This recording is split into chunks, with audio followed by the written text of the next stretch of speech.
Hi guys, welcome back to another tutorial video. So in today's video, I'll show you how to find your referral code on Bet365.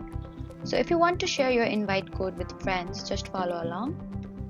First, open the Bet365 website or app and log into your account. Next, go to the account section, and after that, look for an option like promotions, offers, or refer a friend. Open the referral section to check if your account has a referral code available.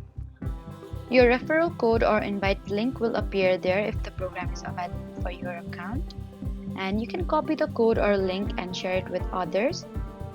If you cannot find the referral option, it may not be available in your region or your account may not be eligible. You can also check the Bet365 promotion page for any current referral offers.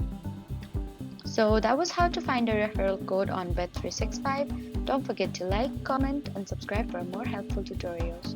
Thank you for watching.